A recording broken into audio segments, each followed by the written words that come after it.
Good evening, and welcome to Inside Look, a designer-to-designer conversation about the winning projects of the 2021 AIA LA Design Awards.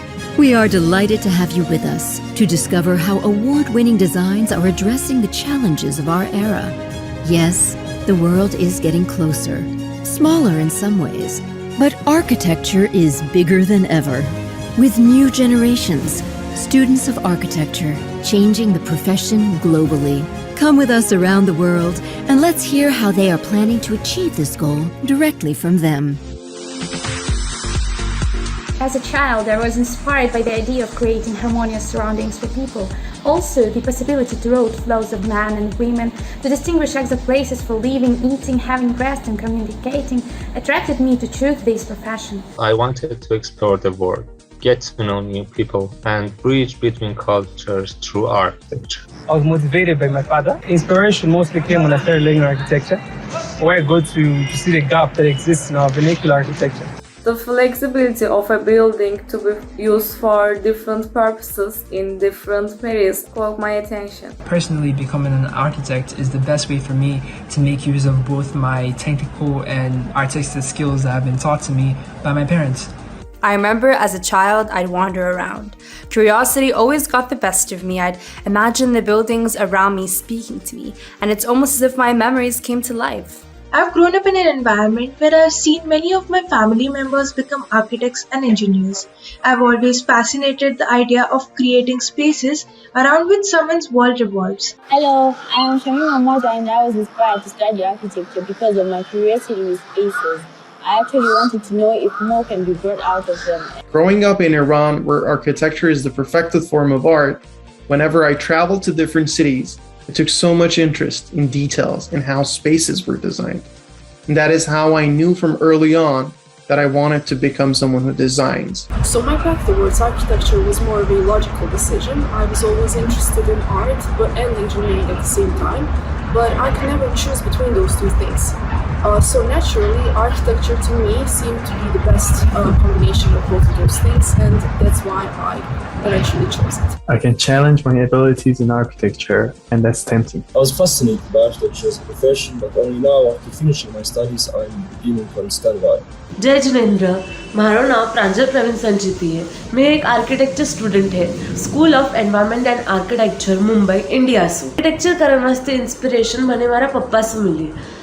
મારા પપ્પા એક civil engineer છે અને મેં હંમેશા મારા પપ્પા સાથે અલગ અલગ સાઇટ્સ પર ગયેલી. વોટ ઇઝ આઈ કે મને માહિતી પડ્યો की બિલ્ડિંગ્સ કશી બનાવ્યા असता आणि બિલ્ડિંગ્સ બનાવવાને કઈ કઈ લાગ્યા असता. વટून મને ઇન્સ્પિરેશન मिली की मैं पण બિલ્ડિંગ્સ ડિઝાઇન કરી શકું. म्हणून मैं architecture as a career choose करे. I wanted to look at things differently and produce in more creative way. I wanted to walk amongst the ruins of the past and imagine a better future. I would like to educate people in these spheres with the aim of taste development. Architecture with its powerful capability will give me an opportunity to design structures that will be able even to solve global problems. I seek to create a positive impact in the world by using this change to discover the experiential qualities of spaces. Spaces that become places of familiarity by engaging with the past as a point of departure for the future. And I can tell for sure that in the future, we shall define an architecture that tells our story, an architecture that gives a clear cut of our history to the whole world. In the future, to actually own a firm, and we'll be having projects that will be dealing with pro bono work, in the sense that we'll be targeting the local communities and using local materials that are available to the people to actually build better structures and comfortable spaces. As I said, that just because it's cheap doesn't mean that it has to be tiny. Cheap can also be comfortable. We are experiencing the effect of the Anthropocene more closely with each passing day. For this reason, I want to be an architect who treats the world. With architecture, I intend to come up with better spaces that are positive to the users, that can bring up actually hope and also incorporate the features such as art and culture in our design. Coexistence is a big question, and I'm trying to answer that specific question by doing architecture. To live together in better environments. Well, growing up, I always used to believe that the world would inevitably become overpopulated. And the best way to curb the overpopulation is for architects to design vertically creatively. In addition to that, after studying architecture for a couple more years, I've learned about sustainability. And I know that with sustainability, you're able to use renewable energy so that it helps the environment. And in addition to that, it stops things such as pollution. And I generally believe that that's the way forward for architecture, and it's going to definitely help the world. Thank you. The difference in the form creates a variation in the stability. This creates an impact which is positive or negative. This impact on the users thus creates an impact on the world. The scale in which architecture plays itself out gives you vast opportunities to make an impact, to better the quality of our lives by creating spaces and spatial experiences that directly affect our behavior, interaction with others and our surroundings, formation of communities, mental and physical health in a positive manner. In addition to all the previous demanding parameters in creating architecture, nowadays the preservation of the environment and green architecture occupy an important place. I would like to implement my architectural knowledge on a sort of say micro scale, hoping that it will eventually become something more that could possibly start a massive change for the better. Design does not become a final pamphlet product, no. But rather it becomes a method to think about life and to be cautious of the articulation our interventions might produce. It should be empathetic and inclusive in every aspect, inculcating disciplinary measures and strategizing building in such a way that they complete the landscapes, purely contextual, and should inculcate values implicitly. We personally believe in efficiency of international cooperation, which combines each culture's experience. This will give us the opportunity to create new architectural technologies which will improve urban environments and people's lives. I would also like to create buildings that do not take from the earth, but rather give back to it. It's now or never, and the torch is in our hands. Thank you.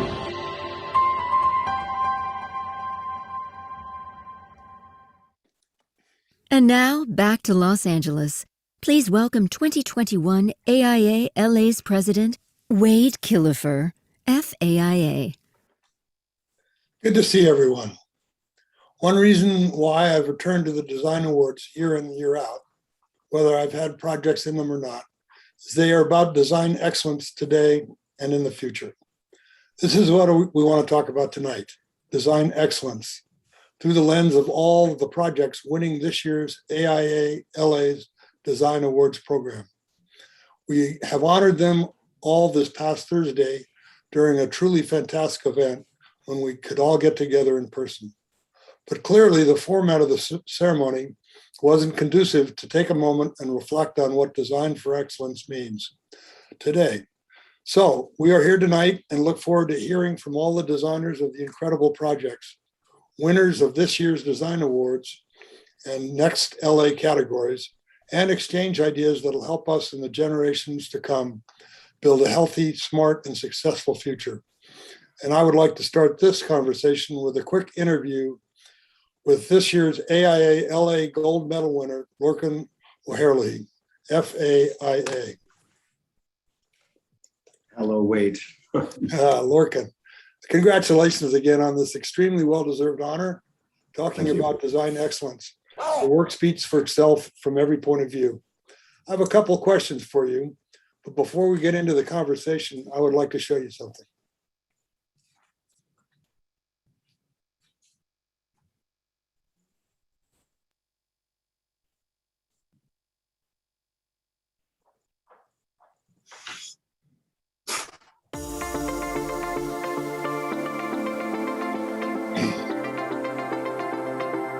Lorcan, in our journey to create housing for Los Angeles by providing great design to all, particularly those who need it the most, I can't think of a better collaborator, architect, and friend than you. Congrats on your award. You definitely earned it. There is no one in the world that deserves this honor more than you do. And being one of your friends and clients and having had this extraordinary opportunity to build our dream home with you has truly been one of the amazing transformational influences of our lives. You have had a lasting creative impact on every single member of our family.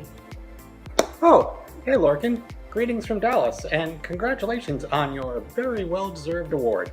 Hope to see you soon. My heartfelt congratulations to Lorcan on your 2021 AIA LA Gold Medal. I've loved your work ever since seeing your vertical house in Venice. You somehow managed to mix art and life in architecture and keep the faith with LA's creativity in the really important area of housing especially. So I'm so excited for you. Well done. Dear Lorca, muchísimas felicidades, congratulations, super well deserved gold medal. Fan of your work, love seeing you working so hard, and keep up the amazing work. Looking forward to all the future projects. Saludos, amigo. You remain an inspiration to us. The good work you're doing is it continues just to get better and better. And this new award for you, and I know it's something you're very proud of. The Los Angeles AIA Gold Medal, fantastic. You are the MGM star of Los Angeles, and even further out there than you might imagine. Lorcan, as you all know, can make beautiful, luminous houses. In fact, he could devote his entire career to making these bespoke residences for the rich and famous. However, he is determined to make projects of greater urban and civic significance. And we're very lucky here in the collection to have this model and a set of characteristically colourful sketches of Formosa 1140, one of the projects that signal Lorcan's intention to make larger scale projects in the greater Los Angeles area. Congrats, Lorcan, on this much deserved award. See you for a pint soon. Lorcan, I've seen your growth as an architect in parallel with a lot of our colleagues here in Los Angeles since the 90s. And I've just been amazed at how you've flourished as an architect and someone who has made a serious impact on the city. You've provided a model for the people, which is very egalitarian and open and inclusive. And I think one that's going to have an impact beyond the boundaries of Los Angeles. So you are most deserving of this award. It's such a pleasure to be able to honor you on the time when you received the gold medal. It's fantastic. And I can't help but think back when we were both really kids in our 20s working for IMPay and got to know each other, but also got to know about rigor and ambition. And what's so compelling to me is that you've really turned that into a life force of making these incredible projects now all across the country, and everybody admires your work. I really think you're doing some of the best things anywhere in the US right now. Congratulations on the gold medal. So well deserved. Take care, bud. I'm honored to have been given the opportunity to congratulate you on this well-deserved recognition and highest award of the AIA. I speak from both my own personal experience and on behalf of the numerous talented LOHA team members for which you've been such a powerful, positive influence and mentor. The consistency with which truly transformative work and remarkable talent has been a part of the practice is no coincidence and is testament to your leadership. Your optimism, passion, creativity, vision, ambitious spirit, and great joy for architecture, and relentless commitment to the pursuit of ideas and understanding how the design of our communities can improve people's lives is an ongoing inspiration to me on a daily basis. Since the firm's establishment, you've been a leader in the architectural community and the diverse range of built projects of all types and in all contexts, a true testament to your impact. I highly value your friendship and guidance and consider myself extremely fortunate to be one of the many here to celebrate you tonight, who count you as a friend, a mentor, a colleague, and a member of the family. Congratulations, Lorcan.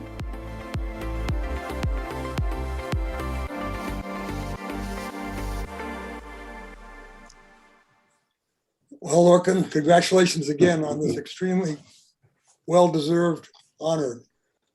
Talking about design excellence, your work speaks for itself from every point of view.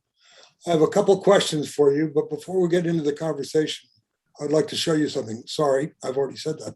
Lorcan, this was clearly a testament to you as both a designer, a professional, and an all-around inspiring person. Thank you, Wade, for the not only introduction, but it's the extraordinary LA staff for putting together this video, which I'm floored. I was not expecting that. So my God, that was wonderful. It's wonderful to see friends and colleagues from all over the years. And just wonderful. Thank you so much. And thank you for your kind words. Wonderful, wonderful. The people in the video, it brought a smile to my face. They're part of my life, part of my inspiration, motivation through the years. So I'm honored and humbled to receive this recognition. Again, AILA, thank you for all your efforts in supporting the LA design community. It's so important, and you've done an amazing job. And certainly this evening is equal to everything else you've done. So again, I would also like to thank, of course, my colleagues at LOHA, including Ian Dickinson, who spoke this evening. Wonderful contribution over the last decade, if not longer. Of course, there's also Ghazal, Kersey, and also Brian Adolph, Abel Garcia, and Noah White. Amazing contributions. Thank you so much. And also for all those that came through the office over the years, as our work is truly a collaborative process. So many thanks to all of you. It's been a wonderful journey and will continue. But I can't tell you how honored I am to work with these great people in my practice over the years. Architects can't exist in isolation. I am so grateful for all our clients, of course, of which you saw a few, Christian, of course, Julie, among others, and their commitment to design and willing to take risks. That was extraordinary what they've done over the years, and just passionate about producing, contributing back to cities. And that was just, I feel so honored. And of course, my peers, to listen to Clive and Michelle and all the wonderful people who've been included, Ray, an old colleague of mine, and Rob, among others. And it's just great. Bridget, just everybody, thank you. I can't recall everybody, but I have to say, I know that also, Clive, you're in there as well. So thank you all for the words. But my peers, we all share the same mutual passion for designing better cities and building ideas. That's just extraordinary. I want to thank you all for that experience. And just briefly, I wanted to talk about the core ideas that drive my work and underpin everything we do at LOHA. I do believe the role of the architect is to do work of consequence. That's really essential to me, very important. It's not about designing isolated objects or simply aesthetics, and that's always been a core idea. It's more than that. But you must engage political and social and economic forces. That is the driving force. They help to inform the projects in a very robust way. It's connecting. It's all about people and working to improve their quality of life. That's what drives our work of consequence. I like to think of architecture as a living, breathing organism that plays a significant role in how we interact with the world. That's important. Embracing social equity and artistry are the key ideas that have fueled the work over the last 28 years. And it's interesting tonight, you had a number of young architects talking about why they want to be an architect. I also have been asked over the years why I want to be an architect. And I feel it stems from my love of cities. Growing up, I traveled across Europe with my dad, who was an actor, and lived in many cities, including Dublin, where I was born. I'm very honored to be born in Dublin, but I've also lived in London, Madrid, and Rome, among other cities. But one of the most significant experiences I had was visiting Barcelona when I was 17 years old, a freshman in college. From the amazing buildings, the engagement of that city, the urban life surrounding them, I knew that architecture was the place for me. So that played a tipping point for me, that wonderful experience in Barcelona. Of course, none of this would have been possible without the support of my wife, Leila, who is my joy in life and has been a crucial factor in my life and career. Wonderful, wonderful. And I often say that in order to thrive in the face of challenges, one needs to be resilient and an unwavering optimist to push for a better tomorrow. That's so important to me. So thank you, my love, Leila. And thank you for all this wonderful accolades. So thank you so much. Okay, a couple questions, Lorcan. The gold medal is for a body of work. How have your designs changed over the years, and what themes or principles remain the same? It's a really interesting question. How does one look at a body of 28 to 30 years? It's certainly, there's a number of issues that have been collectively built upon. I think early on, like most young architects, I was focusing for opportunities to explore ideas. I mean, LA is a place to speculate. So for me in my early years, it was about knocking on doors and explore possibilities. And that's how we all do it. Small retail, small additions. Early commissions came up with small and large, but primarily small retail stores, among others. Occasionally, like all of us, our patrons were living on hills, and you have that opportunity to explore that with great patrons. But it changed as the projects started to evolve, became more about urban projects, really embedded in the urban culture. That was incredibly important to me. I've often felt that the transition, the tipping point of the practice, was to place and embed ourselves as architects in the city and try to make that change, try to transform the city to engage people. That's how it changed. But the ideas that I was talking about, the ideas of social equity, the small interventions and the small projects, I brought those as we jumped in scale. So I think the core ideas have carried, but they changed. And that's really important as you jump in scale. One needs to do that. Cities are about that edge condition between public and private spaces, really allows for great opportunities. And also in artistry and aesthetics, very important to me. I spent a number of years as an artist in New York City in my early years after I worked on the Louvre Museum. That was a formative tipping point to be able to step away from the practice of architecture, to step into the world of art, crossing boundaries, so to speak, and refine one's eye as a painter. I brought that back to my world of architecture. So I felt that aesthetics and that artistry also plays a role. Hybridizing both social equity and art was critical. So I hope that kind of tells you an idea. The ideas are consistent, but you jump scale and you bring the ideas with you. It's a hybrid between, in my opinion, about aesthetics, artistry, along with social equity. Okay. Well, to me, your designs often rely on the transformation of pure forms into complex sculptural forms, and then are further differentiated by layers of materiality. I know there's additional ideas and forces that underpin your work. It'd be great to hear about those. Absolutely. They certainly play a part. I mean, of course, we're visual. The idea of geometry, the idea of material, exploring ideas and materials is essential to it. That to me is this idea of hybridizing both aesthetics and other aspects of architecture, including program and all the others. But I think it's all plays critical roles. But I think weaving these issues and a full commitment to social agency is what underpins the work. You can do both. It's critical to do both. You have to recognize the value of one's work, but you have to bring that aspect, that visual eye that one has to the table. And that's very important. So it's about, perhaps for me, it's about my background as a painter. It certainly played a role in terms of, choreographing projects in a sense, being able to recognize the idea of form and proportions and geometries. Fascinated by pure geometries. I've always been that way. Like pure geometries is something that's always been, in a way, throughout my work. I don't create complex forms for the sake of complexity, but the complexity comes from playing with the role of light and air and circulation. All those aspects kept to, in a way, start to change that architecture. So it's a way of really recognizing the impact of those things.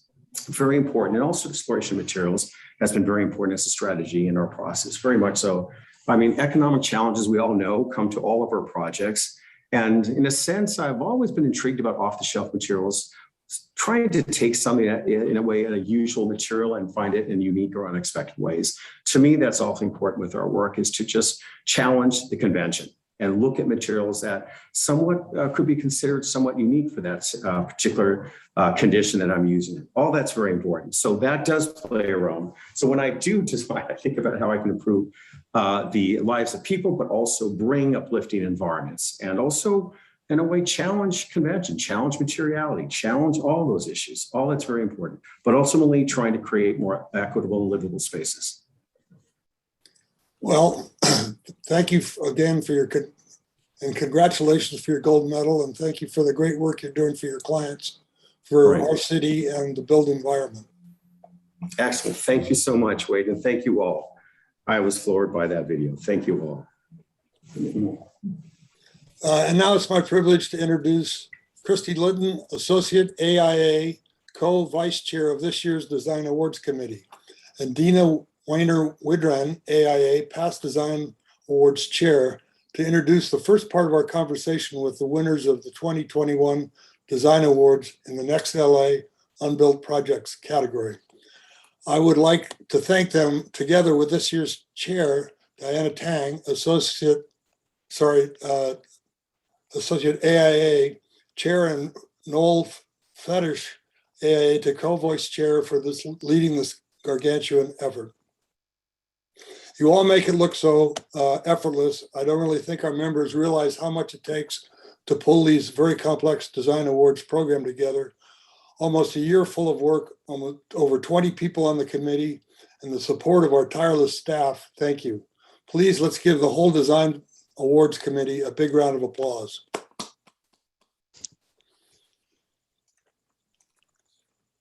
Okay, thank you, Wade. That was really nice. Thank you. But before we proceed, I'd like to invite everybody to write their questions in the chat. For the designers of all the projects we're reviewing tonight for a final Q&A session we'll do.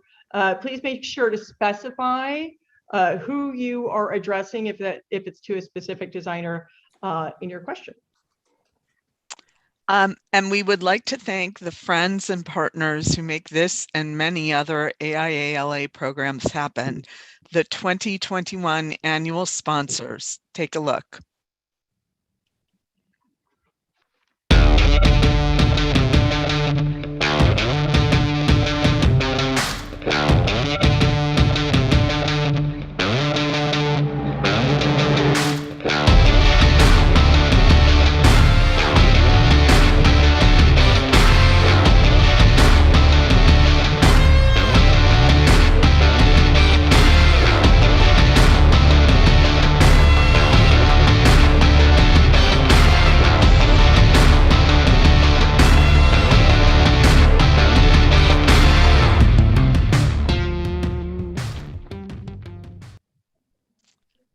As Wade mentioned, the question tonight is, what is design excellence in our times and under the circumstances in which, as architects and designers, we operate and have to deliver?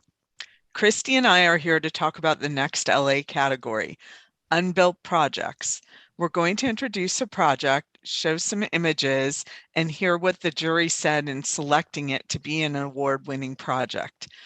By the way, this year's Next LA jury was composed of Nina Cook John, AIA, Principal Studio Cook John, William O'Brien Jr., Principal at WOIR, Associate Professor at MIT, and Director of Design at Samara, Gregory K. Williams, AIA, NOMA, Co-founder and Principal Architect, Mass Architecture and Design. After we view the images of the winning projects, we'll hear directly from the designing team, who will have 1 minute to further the conversation. Okay, let's begin with affordable housing and take a look at the Sage Gardens located in Sacramento, California, designed by ANX. This complex displays the infinite possibilities for modularity. Its understanding of the elements that create space that helps people dwell well was demonstrated in natural light and shade patterns that lift up the interior and exterior environments. The seniors for whom these units were designed can enjoy the benefits of indoor-outdoor living for both social engagement with their neighbors as well as easy access to outdoor exercise options. And now, let's hear from the design team. I love that recording. That's excellent. Yeah, so this is Sage Gardens, a project we're working on in Sacramento. And I think for myself in the office, we're really excited about the project because it allows us to kind of explore multiple aspects of our practice simultaneously. So affordable housing, which interestingly enough, my interest in that came from my good friend Lorcan and the work of his office. So to follow him in receiving this award is really, kind of unique and special for me.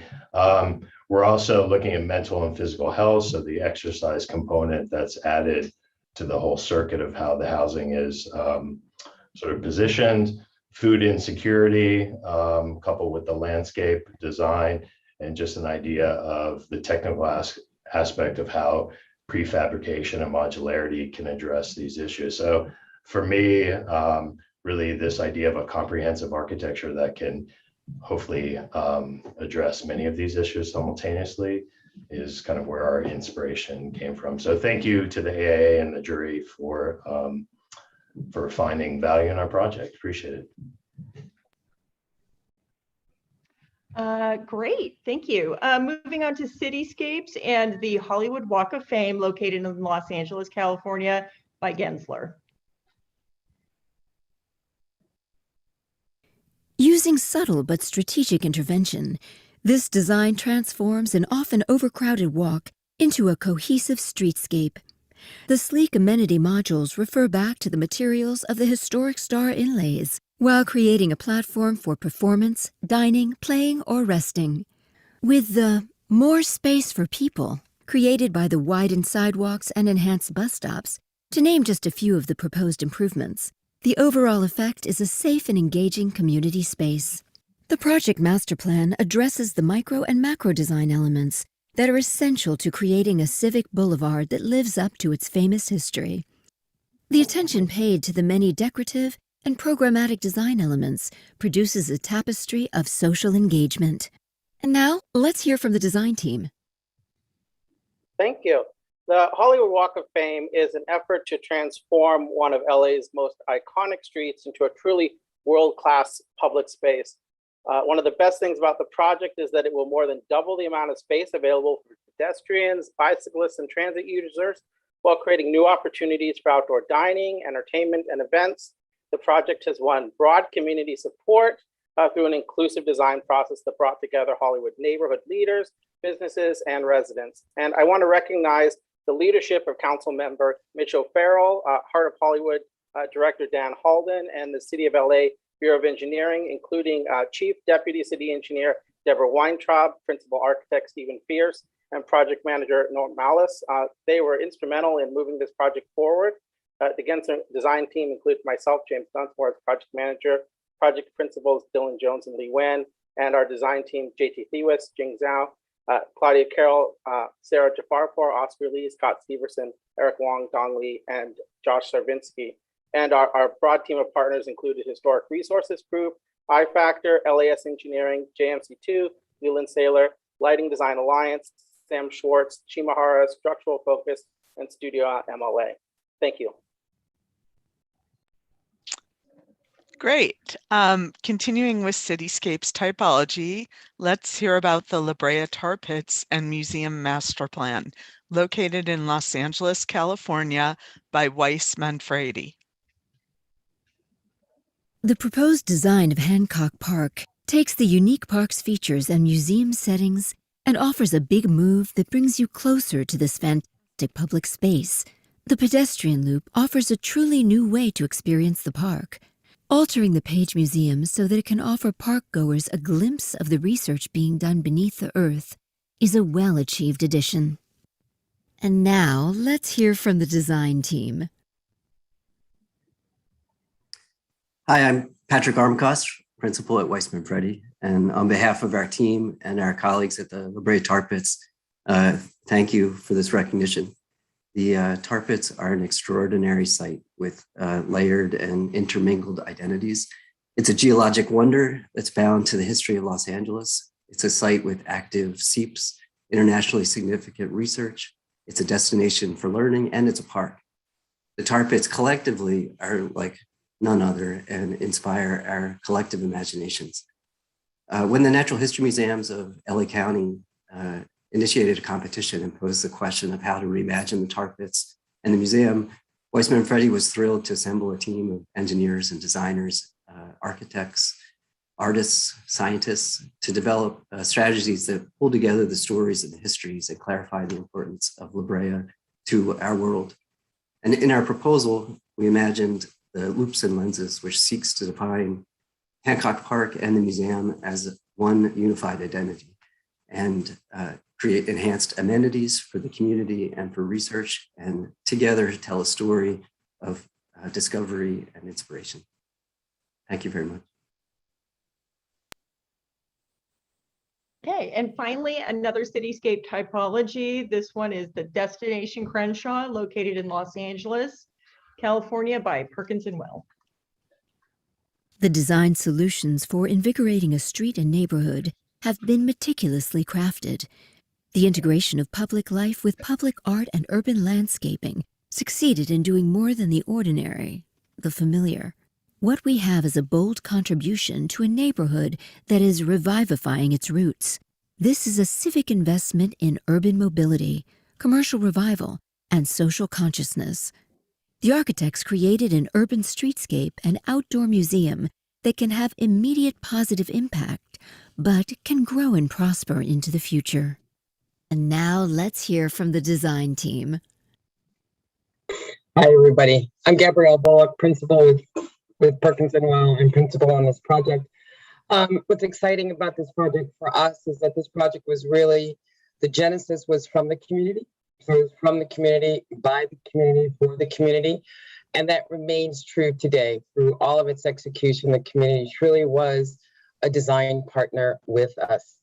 It goes beyond beautification. It's not just a beautification project. It really is meant to grow an already existing community. And so this is about placekeeping and not placemaking. And I want to leave Jan a couple of seconds to say something, but I do want to thank our team, Studio MLA, KPFF, Gallagher Associates, and the rest of the Perkins & Will team.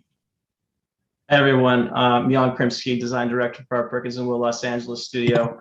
For me, this project is about telling the stories of Crenshaw Boulevard through the public realm. The paving, the shade pavilions, the public benches, the planting, all of these become the medium through which we tell these stories.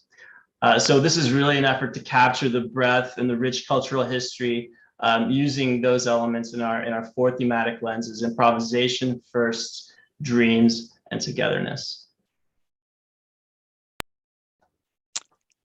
Okay, so we're now going to be changing typology to commercial mixed use. Let's take a look at Las Palmas Modular, located in Hollywood, California, by Steinberg Hart. What a beautiful celebration of the possibilities of modularity. The protrusion of the balcony volumes along the facade allow residents to straddle public and private space. It celebrates engagement with urban space in a new vision for a denser LA. The beauty of the blurring of the borders extends to negative spaces, where the modules drop out, creating multiple possibilities for green terraces. Now let's hear from the design team. Hi everyone, thanks to AALA and congrats to Morgan for the medal. So this project, we were really excited about the possibilities of using state incentives and really zoning incentives to create a really walkable, contribute to a really walkable neighborhood with this building that has no parking, which means we get all our residents really close to the street, which is a very narrow street. We're connecting Hollywood Boulevard to Selma with this one 480-foot long, 45-foot deep building. And we're excited too about exploring modular construction in the heart of Hollywood, and excited to see this one built. Thanks. Okay, now on to educational typology with Westmark School, Lower School, located in Encino, California by NBBJ.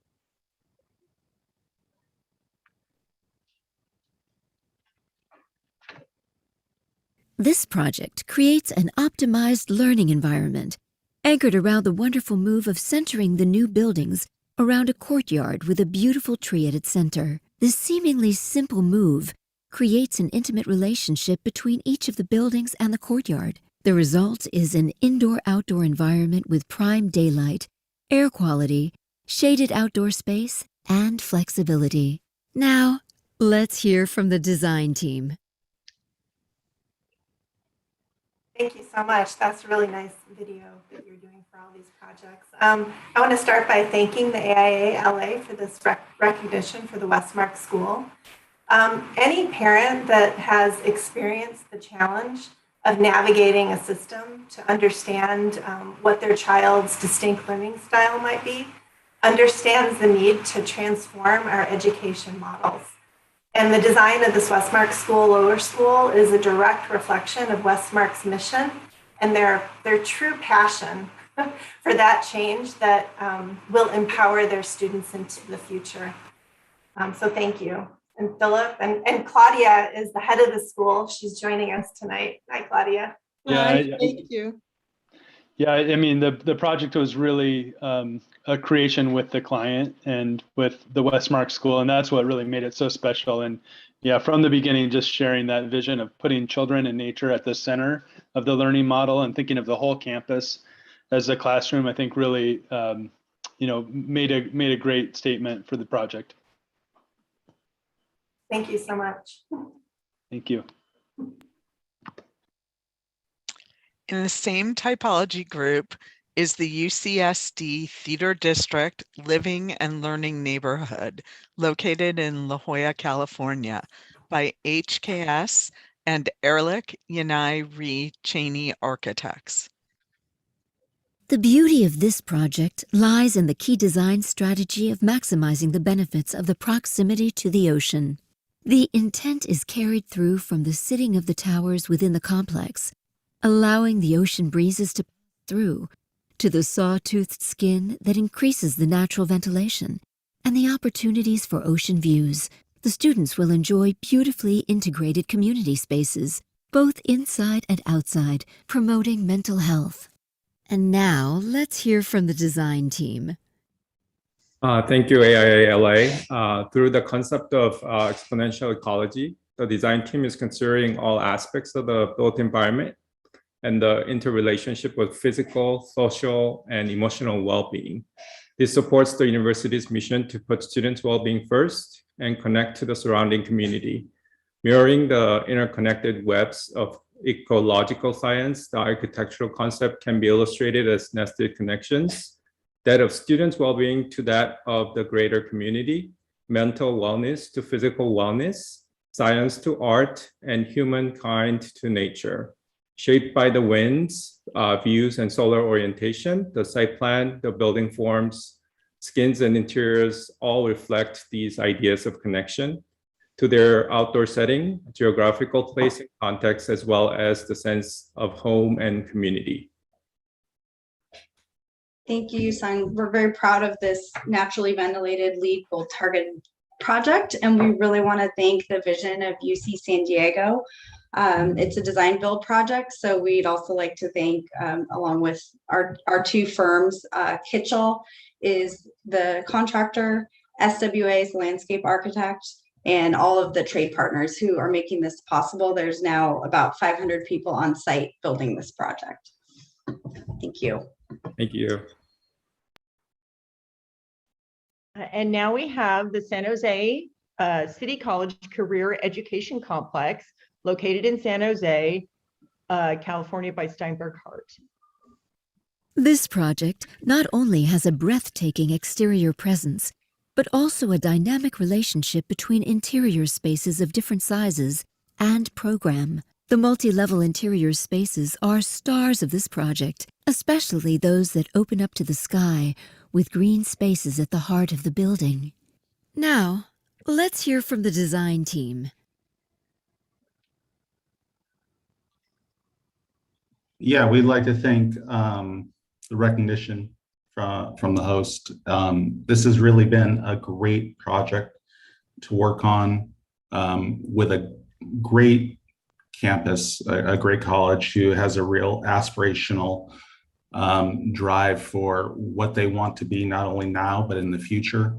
And this project has been something that has been kind of an emblem for that. And we've loved working collaboratively with them. It's been an amazing process. So thank you. Okay, again, in the educational category is the Cajon High School, located in San Bernardino, California, by NAC. The undulating roof plays so many roles in this project beyond its stunning expression. It captures learning spaces, social spaces, and exterior unprogrammed spaces, all under one open-air roof. It captures rainwater and seamlessly integrates a photovoltaic skin. The use of wood. The undulating roof plays so many roles in this project. Well, thank you so much, AIALA. This is really an exciting project.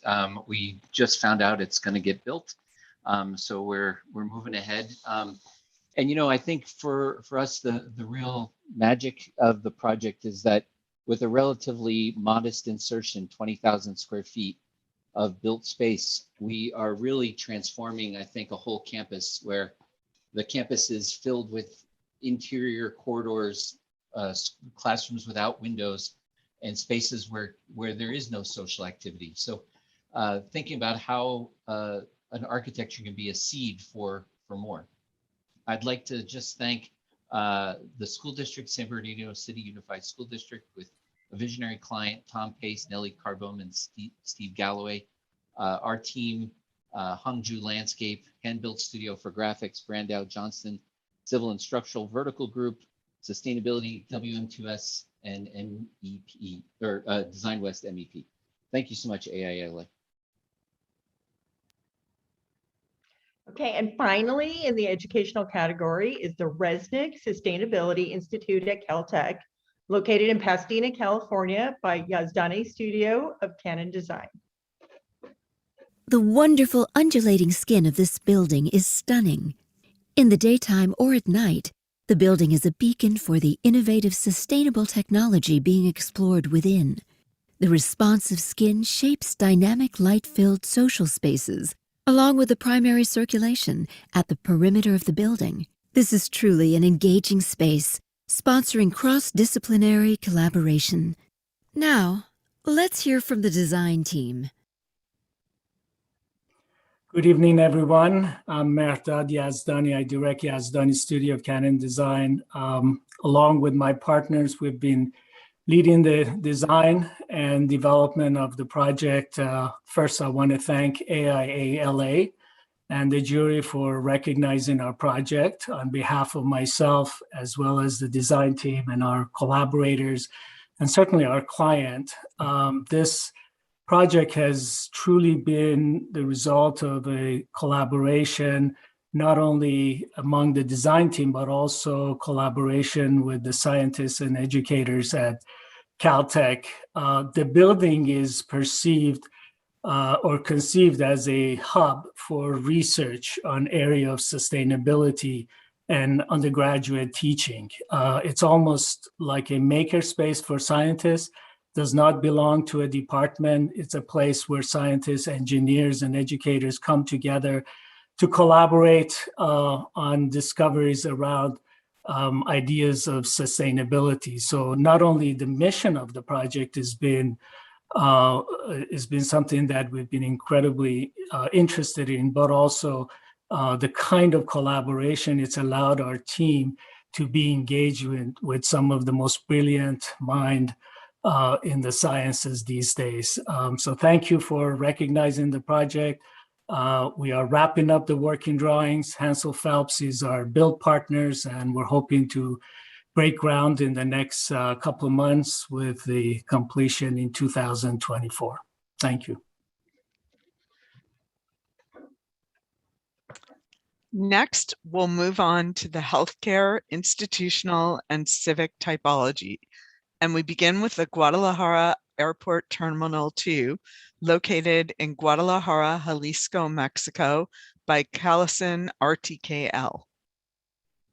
This project beautifully and successfully uses inspiration of the Mexican eagle to create spaces in this airport that are appropriately grand, while gathering the different spaces of arrival, waiting, and departure under the form of the eagle's wings. The section shows the landscape being drawn from the outside in, and the undulating roof performing the duties of shading, energy harvesting, and air circulation. Now let's hear from the design team. Thank you. Thank you very much for to the AIA-LA for this recognition. We really appreciate it. In this project, as we heard, we really try to capture the Tapatio spirit and use it to create an authentic passenger experience enhanced with strategic placemaking, hospitality, and sustainability.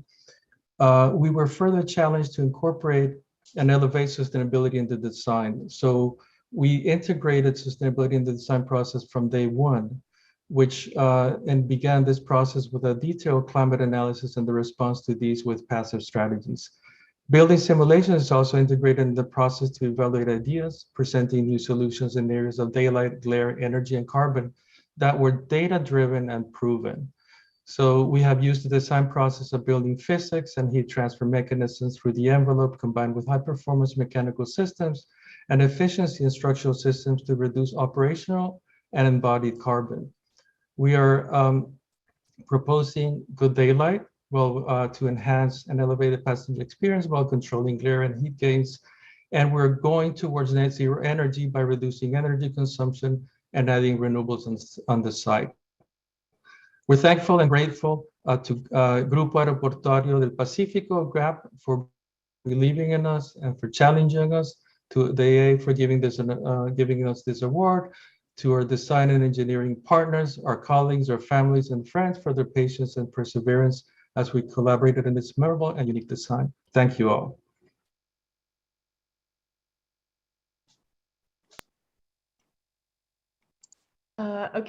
Okay. Next, we're moving on to the multi-unit residential typology.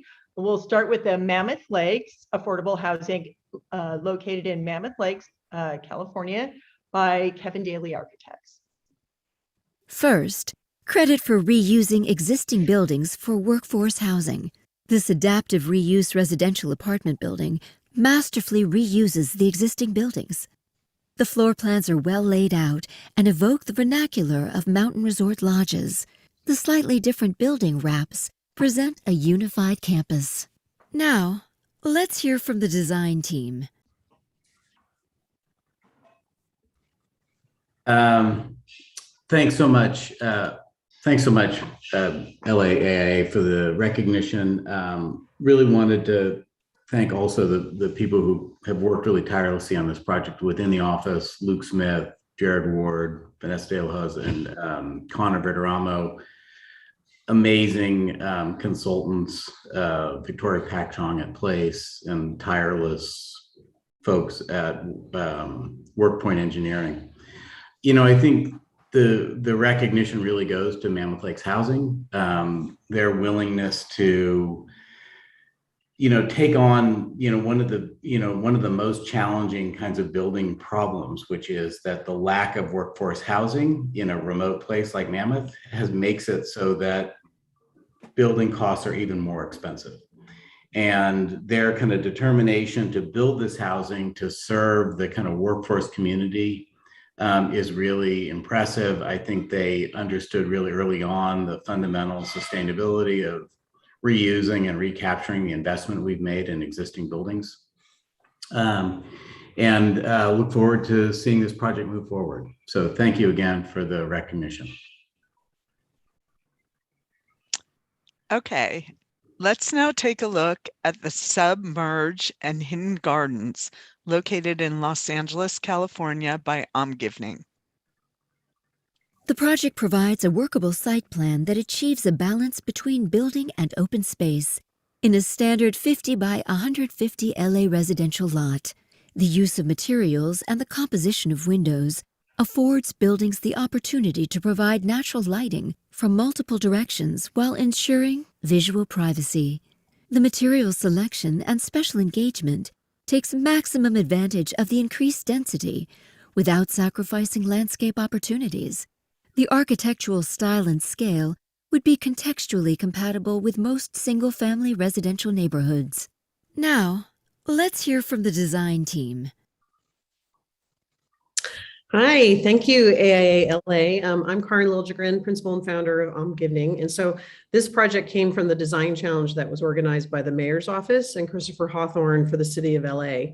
And the goal was to imagine appealing and sustainable new models of low-rise and multi-unit housing. So we had a great big team here at Omgivning, and we worked with Studio MLA. We wanted to create a framework for this new model. We're really dedicated and passionate about how to densify Los Angeles, density done right. And I'm going to leave it to Albert Escobar, our lead designer, to summarize some of the elements in our framework. Oh, unmute. Hi, I'm Albert Escobar, senior project from at Omgivning. So we looked at the project at a macro to micro scale and kind of introduced these ideas of green alleys, slow streets, community easements in the space. that can be implemented throughout an LA neighborhood. And our focus for the project was really to create this fourplex for basically a multi-generational family to live in. So we introduced an AD unit for like grandparents, a 2-bedroom for parents and their kids. So the idea behind the project was really to like how to create this kind of urban fabric and still create this like organic and livable space within the complex. And we introduced a lot of passive and active sustainable strategies that really kind of try to reach this net zero carbon footprint that LA is like kind of trying to reach its goal to. One of the other main things we kind of worked with is kind of introducing these like these outdoor spaces that are for each of the tenants. And yeah, and I want to thank the whole team that worked on the project. It was a a big effort that we did, and I want to thank Cara and Christopher Hawthorne and the mayor's office for providing that. And thank you AIA for giving us the award as well. Great. Finally, we have our last typology in the next LA category. It's the single family residential. We begin with Almost Famous, located in Los Angeles, California by U2E Inc. This hill-style residential house does an excellent job of executing a stripped-down modern ranch-style house. It's always inspiring to see architects reimagine the residential vernacular of Southern California. The site planning respects the natural topography of the site, resulting in less grading and excavation. The program inclusion of an ADU addresses the housing shortage in Southern California. Now let's hear from the design team.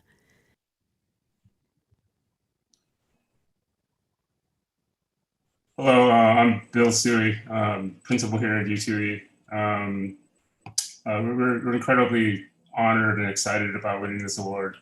We were very blessed with this project, which is, which happens to have a very large area of property that isn't usually located in the middle of urbanized LA in Echo Park, just a stone's throw away from Dodger Stadium. And our client just really wanted to just build a house for himself. And so with this lot, with a lot of sort of challenges about it, like unusual for topography and like protected trees. We wanted to have a really light, hand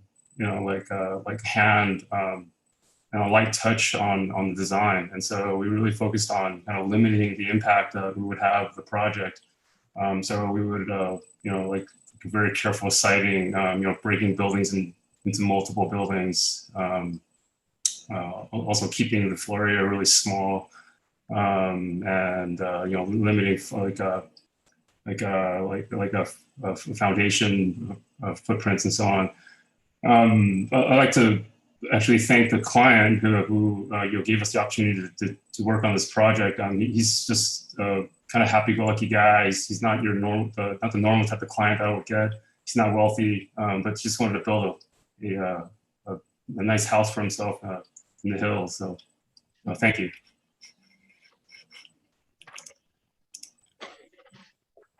The next project in the single family residential typology is Los Osos Grandma's House, located in Los Osos, California by Nabi Boyd.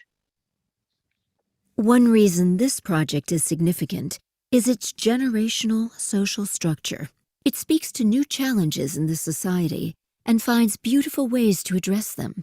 Intergenerational living, living with extended family, is a new building topology that is being reinvestigated. The need for privacy, but also proximity to our beloveds, encourages a strong emotional bond. The house is a gem regarding its understated yet poetic floor plan. The architects listened to their client and were able to create spatial architectural features from a few creative moves. Now, let's hear from the design team. Hi, everyone. I'm Sean Boyd. This is my partner, Morland. We just wanted to say thanks to the AIA and the jury for the kind words. This project is located on near the eastern shore of Morro Bay on a deep lot protected at the front by a copse of Monterey cypress trees. The client is a woman living on the property with her son and his young family. She wanted independent living while maintaining a connection to the family. The ADU and its surrounding garden become an ad hoc interior lot with the west-facing wall of the new dwelling acting as a continuous screen between the two homes. Inside is an efficient one bedroom, emphasizing natural light, a connection to the garden, and a bathroom with a view. With privacy and independence a priority for the client, we found this to be an interesting challenge and one that we imagine will become more common with increasing density options for homeowners. Good fences make good neighbors, and in this case, we think they can make good family compounds as well. Thanks again. Thank you. And we're going to end with Badwood Ranch in Pioneer Town, California by Michael Matthews Studio. Working with a strict budget of $300,000, the architects were able to get creative in purchasing of new and used building materials. This design is crafted for the desert environment, starting with the building's trellis that reduces heat gain on the building. Other passive features include fully insulated walls and deep inset windows, the floor plan design Y configuration, and the multiple window placement provides numerous views of the desert scenery. Now, let's hear from the design team. Hi everyone, I'm Michael Matthews, principal at Michael Matthews Studio. Thank you AIA-LA and the jury for the kind words about the project, and congrats to the full design team and to the amazing and adventurous clients. What really inspired the design for Badwood Ranch was the beauty and the harshness of the desert site while trying to stay within a very constrained budget. The budget is $300K. So the design approach completely revolved around how to do the most with very modest means. In terms of sustainability, that meant getting creative with low-cost materials and recycling and reusing parts of the existing house in the new design. And that's actually where the name Badwood Ranch came from. There was a really big stockpile of abandoned wood on the site with the word bad spray painted all over it. And we are reusing the abandoned materials for the design of the house where we can, like for site fencing and for exterior decking. And then of course, the main feature of the house is the large-scale trellis, which is made up with telephone poles, also a very inexpensive material that's characteristic of the ranch typology. And the trellis creates lots of shade for multiple levels of outdoor spaces around the house. So it was an idea that was driven by the client's love of nature and to create comfortable outdoor spaces that take advantage of the incredibly beautiful views of the desert setting.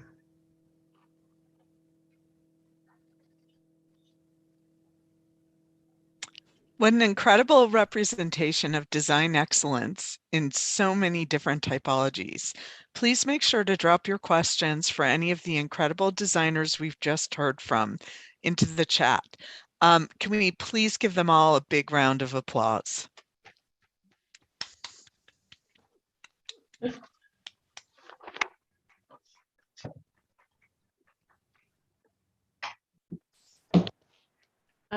Okay, and now we continue the conversation through the lens of built projects. Please welcome this year's Design Awards Committee Chair, Diana Tang, Associate AIA, and Design Awards Committee Member and Vice Chair of COAT, Miranda Gardner, Associate AIA. Thank you so much, Christy and Dina, and congratulations to all of the AIA Los Angeles Next LA winners again. So congrats. Now we move on to built. Sustainability requirements have become a mandatory aspect of what is considered design excellence. Sustainable, net zero, carbon neutral architecture are not just options anymore. The built environment is responsible for over 70% of the total global pollution. Architects can help produce a built environment that will not damage humanity, but rather help to heal our environment and our survival. The built projects we are about to review are great examples of this. Out of 139 submissions, these winning projects have been awarded by an exceptional jury composed of David Baker, Lead AP FAIA, Principal of David Baker Architects, and Kim Gao, AIA, Principal of Architecture Research Office. Prior to beginning our conversation, we would like to acknowledge the firms and friends who allowed us to organize the event this evening. The Design Award sponsors, here they are.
You guys, we got to think of a question to ask Michael. Come on.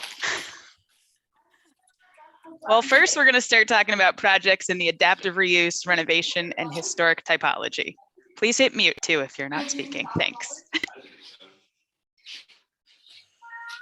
What is great about this home is that they improved the original while staying true to its character, and by really sensitively thinking through all the stages in a very complicated way. That's the issue with any kind of renovation.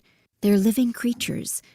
They ripped out the pretty new kitchen and put in something that actually made more sense, but feels original. The new design augments the original house while retaining the timelessness of Neutra's design. The contemporary interventions feel at home in this place. Now, let's hear from the design team. Hi everyone, Carmen Tuero, Principal at Good Project Company. Thank you AIA for the award, and a special shout out to Lorcan. Congrats on your gold medal. Congrats, Lorcan. I'm Pierre DeAngelis, also Principal in Good Project Company. What was really of interest to us about this project was that under over 3 decades, there was a single owner, but during that time, the house had evolved guided by 3 generations of Richard Neutra's office. Originally Richard Neutra, then John Blanton, and later Dion. And so our goal was to develop a strategy for improvements that would honor the heritage of the original house while contextualizing and adapting the later contributions along with our own. So thank you again. Thank you.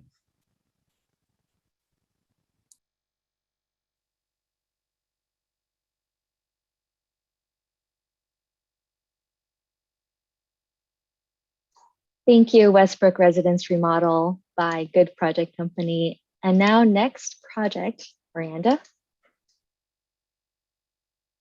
Oh, well, let's continue this typology with the Tower Theater located in Los Angeles, California by Foster's and Partners and Gruen Associates.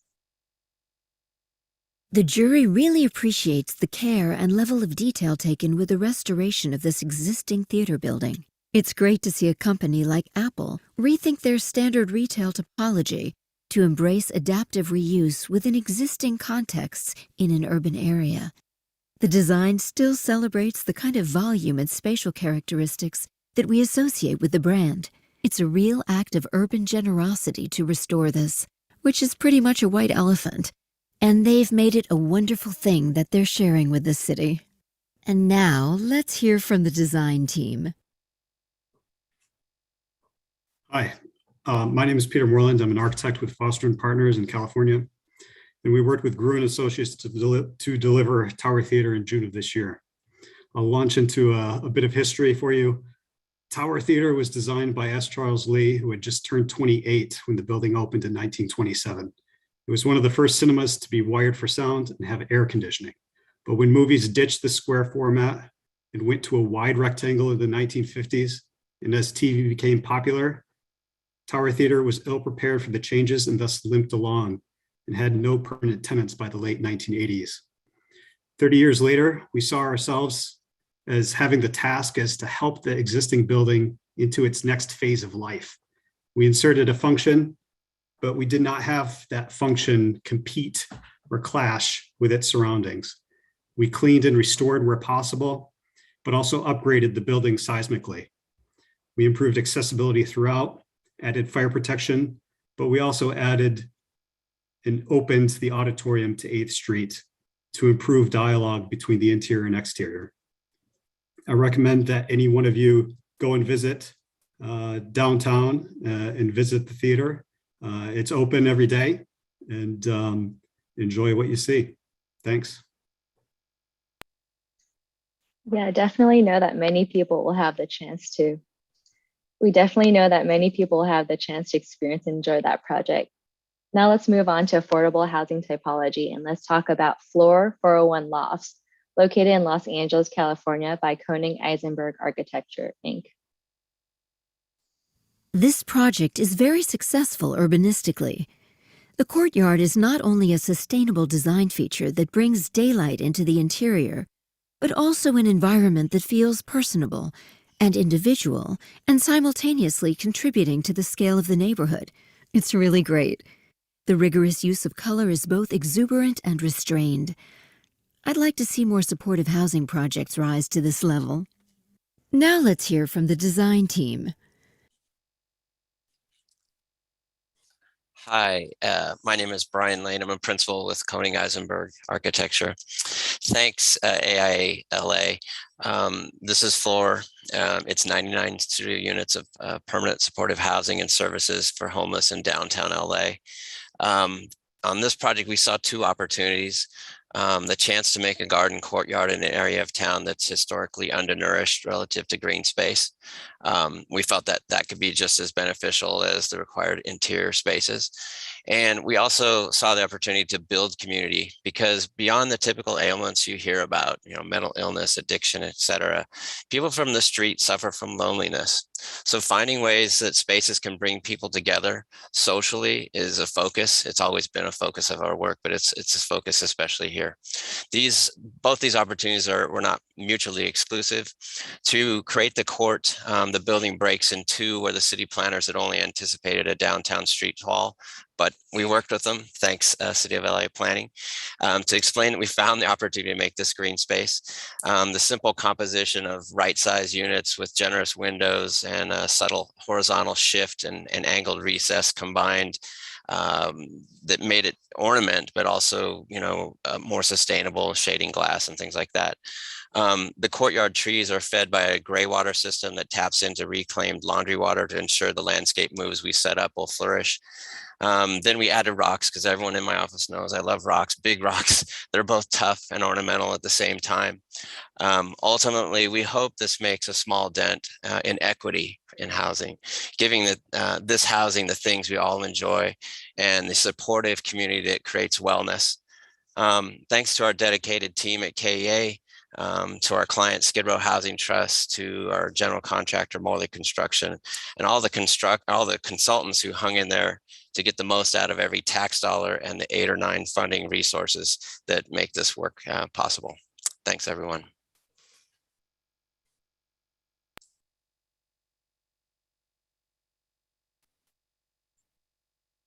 Thank you so much, and congratulations again. Now, to keep you all on your toes this evening, we're moving typologies again to Cityscapes.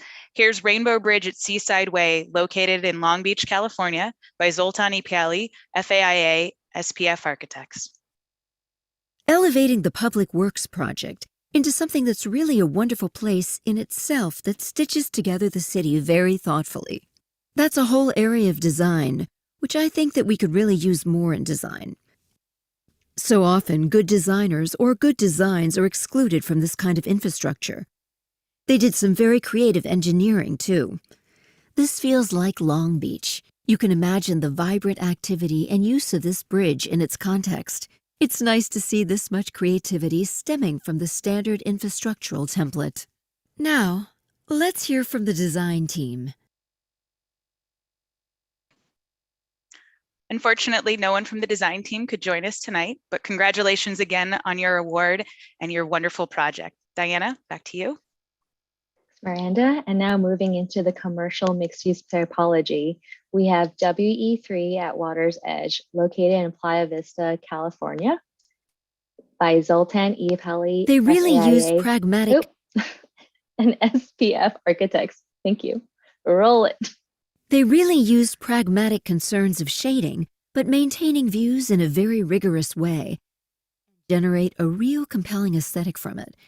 It's very much an oriented building. The elevations are reflecting their orientation, and they're making the design out of it in a really wonderful way. The approach to the facade is very successful. It feels considered, rigorous, and systematic. Both sides relate and contribute to the whole, while also differentiating from each other. The primary facades are also responsive to the building's orientation. Now let's hear from the design team. Likewise, I will accept on the behalf of Zoltan E. Pelli, SPF Architects. Thank you for the award. And Miranda. Thanks, Diana. I love all these incredible perspectives from so many different typologies. And on to the educational one. With the Katz Family Pavilion for Athletics and Culture, located in Los Angeles, California, by Lehrer Architects, LA. A fantastic connection to the landscaping, which is really wonderful in this sort of facility. Really incredibly flexible, and using strategies that go beyond simple calculations of energy per square foot. Make a really comfortable space in a truly indoor-outdoor Southern California way. This pavilion successfully creates one of the most coveted spaces on a university campus, with a large, column-free, flexible environment.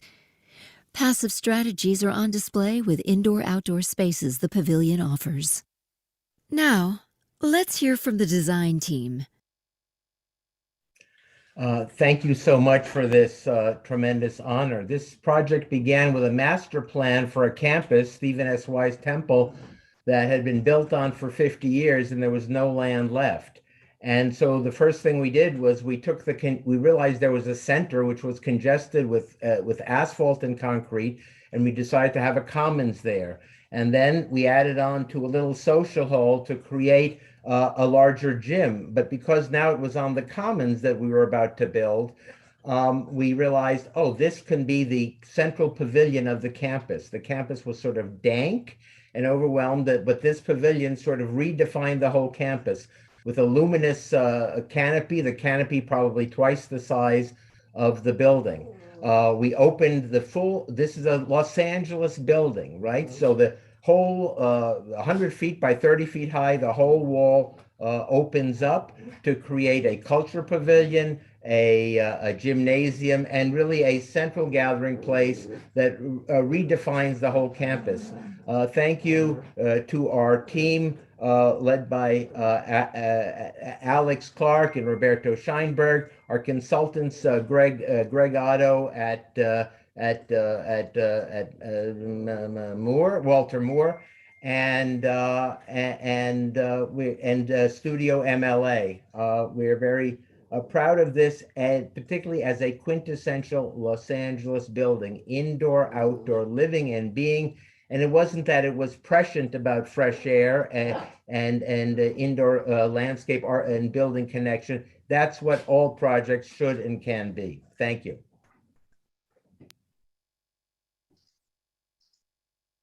Thank you. And now we celebrate the Gloria Kaufman Performing Arts Center, located in Los Angeles, California, by AUX Architecture. It has a sense of dignity, but at the same time, it's almost a civic scale. But it's really a very effective, almost monumental building. It has a sense of dignity, but at the same time, it's almost a civic scale. But it's really a very effective, almost monumental building, while being modest at the same time. This is a surgical addition that reinvents the relationship of the existing building to its campus context. In turn, it transforms the experience of the overall building and theater. The building is carefully configured, with a facade that is compositionally very strong, with a restrained set of materials and moves. Now let's hear from the design team. My name is Brian Wickersham. I'm a partner at Ox Architecture. On behalf of everyone at Ox and our entire team, we want to thank AIALA.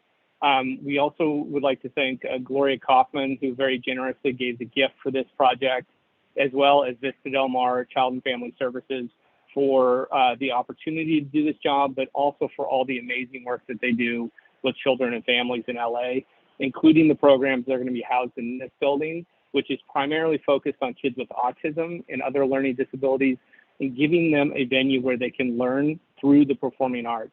It really is an incredible thing that this building was built during a pandemic, and part of the mission of this building was to create a revenue source for a nonprofit. And so we're really looking forward to a time where we can get people together and enjoy performances and really take advantage of this building. And with that, I will say thank you again, and I'm going to get back to my vacation. So thank you all, much appreciated. Congratulations. I think we all wish we could be there too, enjoying a vacation right now. Here's another beautiful project, the Health Sciences Innovation Building located in Tucson, Arizona by Co-Architects. It has a great orientation strategy, responding to the various directions this facade is facing, but it's doing it in a way that's exuberant but organized. The building uses the strategy of the loft and the porch to successfully break down the scale of a fairly large building. It's effectively done here with the juxtaposition between those two parts. Rather than a melding of complexity, the loft and porch are very complementary to each other.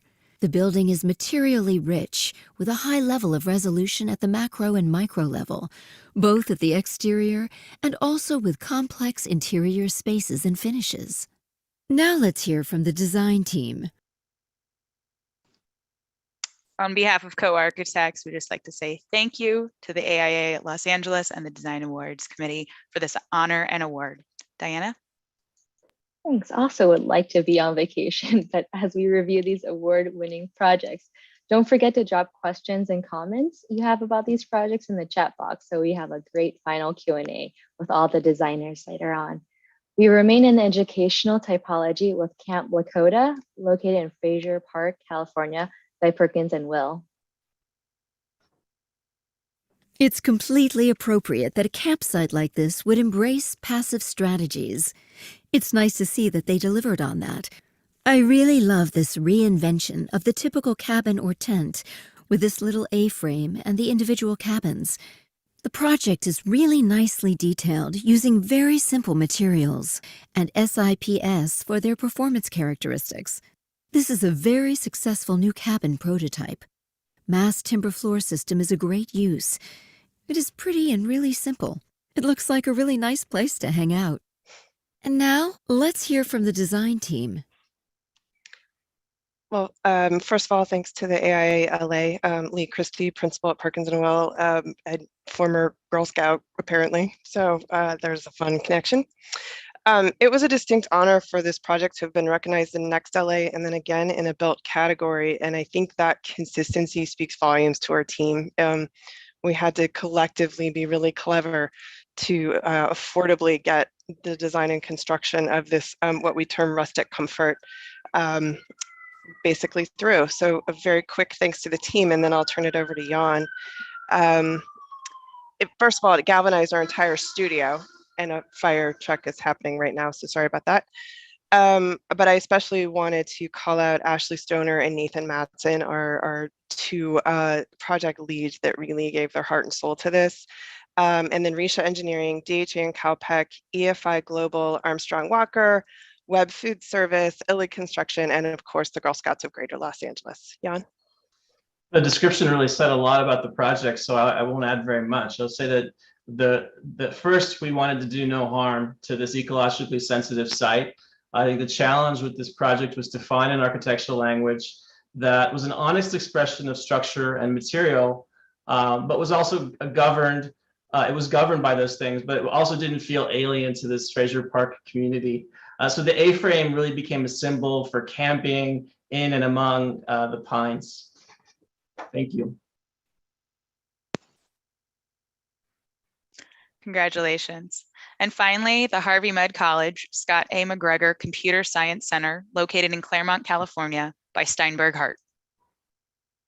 One of the most successful parts of this project is how it negotiates its site to break open the campus and to create a new means of entry. The building gathers people in through the really large welcoming stairs at the entry. The massing and geometry of the building inflects to open up and allow the passage through without becoming overly articulated. This would have been an easy building to do too much. It's restrained and has a narrative which I think makes it work. The solid panels, which are a really great way to not do an all-glass building, and they really come up with a great solution with this very unified but random profile system, which I found impressive and creative, because the best way to shade glasses is not to have them. Now let's hear from the design team. Hi, thank you so much to AILA for this honor. Really fantastic to hear all those comments as well. I'm Kim Patton, partner with Steinberg Hart, and this was really a dream project for me and my team. My brother is actually a graduate of Harvey Mudd College, so my personal connection to this campus goes back, gosh, probably almost 30 years. And what's interesting, it's a Edward Durrell Stone designed campus. Nice, fantastic brutalist campus of the 50s. Thomas Church did the landscape design. So we had a tall order walking into this as to how we could transform this. Unfortunately, Harvey Mudd is continuously ranked one of the ugliest college campuses in America. So that was an interesting thing to be able to overcome as well. And so we worked tirelessly to bring this sense of transforming a campus which is very internalized and really faces in on itself and doesn't welcome the local community to one that would reach out and be a part of the Claremont community and really be a part of the sister campuses adjacent to it. As you might know, there's 4 other undergraduate campuses next door, as well as 2 graduate campuses. So this project is really about creating a new home for their computer science program, which is growing at astronomical rates for them. So they really needed a new house. And also to bring forth a makerspace that would be not only a home for this college, but for all of the adjacent colleges as well. So that sense of really changing the identity of Harvey Mudd College was at the forefront of creating this new pass-through. And I think lastly, the folding skin, the way we address some of the geometries was really in response to, respecting the contextual past of the campus through those Edward Durrell Stone buildings, while giving it a bit of a refresh and some modernity to hopefully not have it be ranked on the list of ugliest college campuses any longer. So thank you so much to everyone. And I do want to thank specifically my design principal I worked very closely with, Mike Miller, who wasn't able to join us tonight, but wanted to give him a shout out. So thank you all. Thank you so much.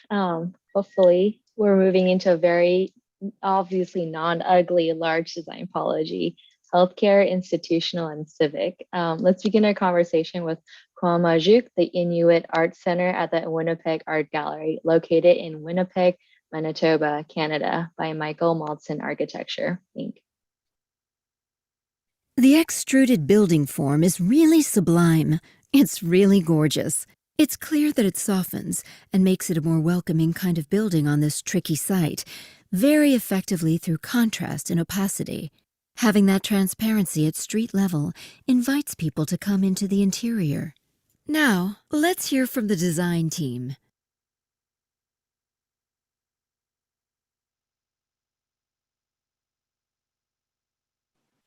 Michael, can you unmute yourself, please?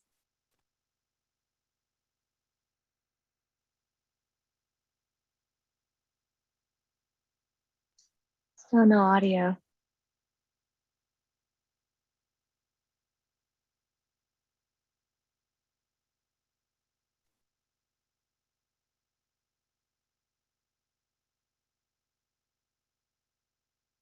No.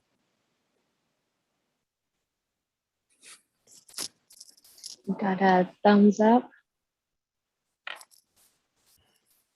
I think he was coming through.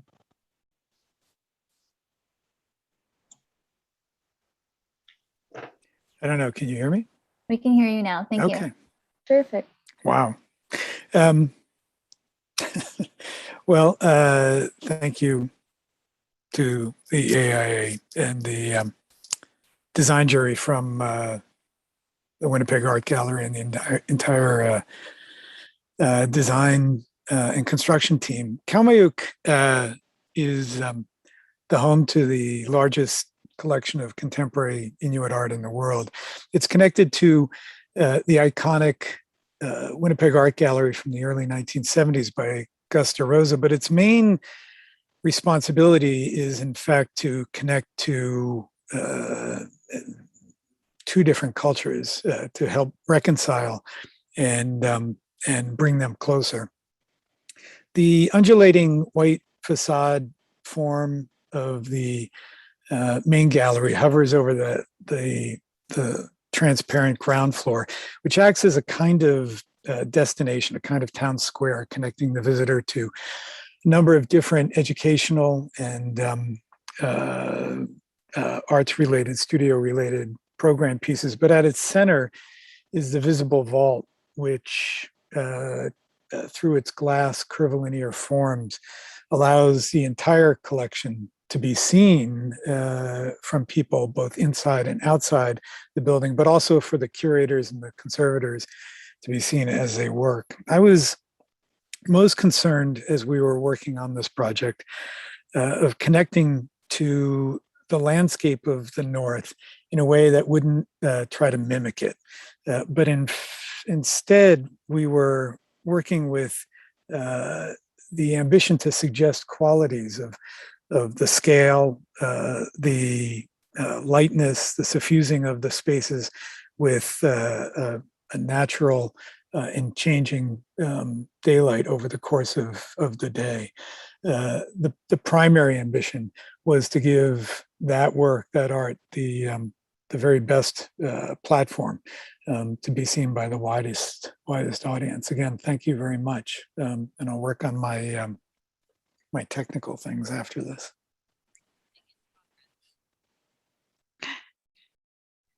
Thank you and congratulations, Michael. Next up in our award winners, please take a look at the City of Hope Medical and Administrative Leadership Pavilion located in Irwindale, California by Gensler. It's really nice to see a project like this embrace exterior unconditioned circulation space and integrate it with the building with these fins and screening of the facade. Makes a super clear circulation diagram. They're taking the shading and they're making this open air passage. It's just really quite beautiful. And now, let's hear from the design team. It's the description is wonderful. It's an honor to be amongst this group of architects. Thanks to Walter P. Moore, TK1SC, PlanNet, ABE, KPFF. These are our design partners. Thanks to Hathaway Dinwiddie, our building partner, and our other builders. And really the thanks goes to City of Hope for being an optimist with us on this project.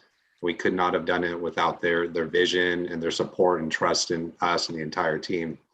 The mission statement for this building was transformation. They've transformed the way they work. This is their home, this is their headquarters, and they've brought all of their top doctors and leaders into one building so they can collaborate on a level that has not happened before. They've already done tremendous innovation in healthcare and taking care of all of our friends and family. And so we're very hopeful that this building is just going to increase that for them. The transformation is not just about how they work, but also how they treat the environment, sacrifices in materiality, stripping down, finishes on the interior so we can invest in passive strategies for the building. And we can go on and on about the innovations in the building. And almost the most important thing is now it sends a message to those who are getting care on campus, who are literally across the street, getting well, and they can see the investment City of Hope has made into this project that brings color and life and activity and hopefully inspires them to get well. So thank you very much again to everyone here, and it's a real honor.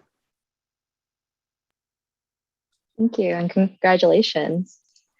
This project is followed by SoFi Stadium and Entertainment District at Hollywood Park here in Inglewood, California by HKS. We hope you had a great time experiencing this project at the Design Awards party last week. So, SoFi? Over-the-top glam project that feels like it breaks new ground in this topology and this sort of sports architecture. It looks like a shelter and a stadium where you want to be, like a good place to go. So often the cover stadiums are claustrophobic, and this really has a great feel about it of festivity and celebration and lightness. The success of this project is the roof, which really stretches over the stadium proper and engages its surroundings and landscape. It really feels like the building welcomes people and softens the approach to the stadium, in part because it's providing shelter and shade over a larger territory on the site. The building is also integrated with the landscape strategies surrounding it, so it feels very pedestrian-oriented, which is nice. And now, let's hear from the design team.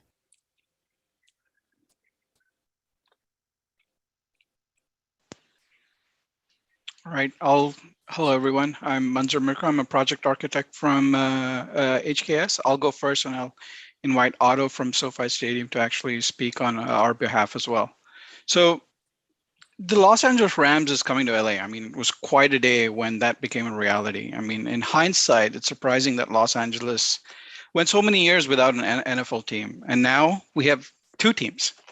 And, you know, to echo what Lorcan said earlier, architecture cannot be created in isolation.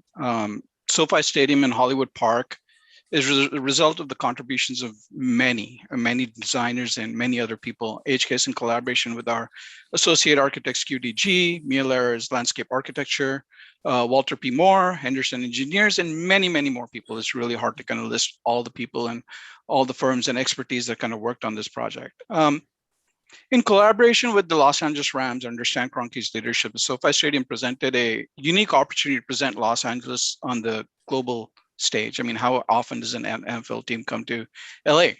The project provides fans of the LA Rams and the Chargers a one-of-a-kind experience, but it also goes beyond that fan experience. And the focus is on giving back public spaces to the community through the centrally located Lake Park and the American Airlines Plaza. Personally, for me, the AIA Awards ceremony was the first time I actually got to see the stadium in person after its opening. And the amazing part for me is to see the people interacting with each other and interacting with the stadium. I mean, how amazing it is to see our event and, see everybody around over there. But also at the same time, there was this event going on down on the field, and to see young kids playing football and families coming together. I mean, that's what it's all about. And that's what's really amazing and valuable to us as in terms of SoFi Stadium. I'd really love for Otto from SoFi Stadium to say a few words as well. Thank you very much. Stan Kroenke had a vision to create a global destination for sports and entertainment. And the HKS team has done an amazing job of accomplishing that goal. From every concert we've had, every sporting event we've had, and even the small events, people just cannot stop talking about how amazing the stadium is, the way the outside to interior feels happen, the natural light that comes through the building, even at its lower levels, was just impressive. So HKS, congratulations, wonderful job, and thank you.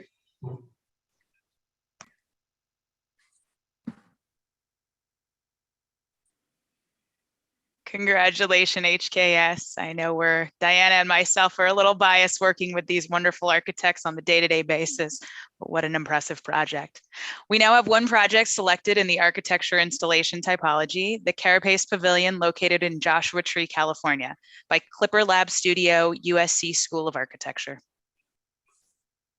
It's taking a very simple thing, which is shade structure, and making it into something that feels almost ritualistic and wonderful. With the way it sits on the land, it's really elevating that simple shade structure. Joshua Tree is a place you want to be in the shade. The pavilion has both simplicity and playfulness, with its perforation and its own shape and geometry. The practicality of knowing it can be fabricated off-site and delivered and assembled all in one day is impressive. All of these attributes transcend its simplicity in a good way. Now let's hear from the design team. The Carapace Pavilion is a prototype replacement enclosure for the typical twin restroom buildings found in national parks. It is noticeably smaller than the SoFi Stadium we just saw. It was designed and fabricated by faculty and students from the USC School of Architecture. It is a double-curved, thin-shell diagrid structure designed to look like it belongs in the iconic rock formations of Joshua Tree National Park.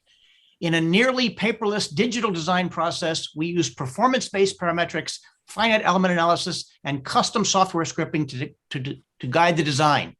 We cast 5 concrete panels of 3 different types into a single mold. The ultra-high performance concrete uses no rebar and attained a compression rating of over 25,000 PSI. We achieved a 42-foot roof on a 12-foot foundation with no diagonal bracing.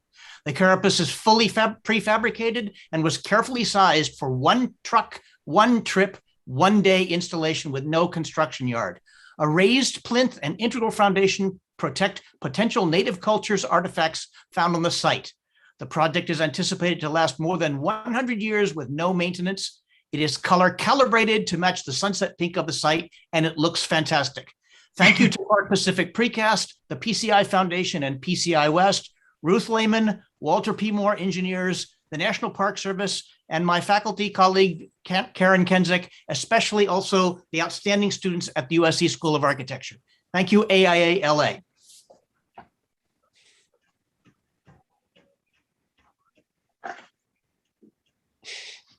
Gotta say, fight on. Oh, and congratulations to USC School of Architecture and all your students. Now let's talk about interior architecture. A great representation of this typology is Intelligentsia Coffee Hollywood, located in Hollywood, California by Standard Architecture Design. The way they've connected this very simple, typical LA Strip architecture and connected to the history of the site and made it this really wonderful space, which has a transition from the outside to inside. Very well done. The celebration of color with the tile, the mosaic, and the vaulted ceiling is a really nice surprise at the entry, compared to what you imagine from the street. It's really transformative for the interior of the project. And now, let's hear from the design team. That's me. Hi, I'm Jeff Alsbrook from Standard, and this is Sylvia Kula, my partner. And we want to thank the LA AIA for this award and Intelligentsia for giving us the opportunity to design the project. In short, it was a project where we looked at the history of the site and discovered that it was previously the estate of Paul de Longpre, who was a French-American painter who had flower gardens across a couple acres there at the corner of Hollywood and Cahuenga. And it was a tourist attraction, a tram stop on the red car line that went through Hollywood. And our concept was to create a modern space that sort of brought that history to life through the mosaic ceiling and the flower mural and the indoor-outdoor space with real planting at the entry. Thank you. Thank you.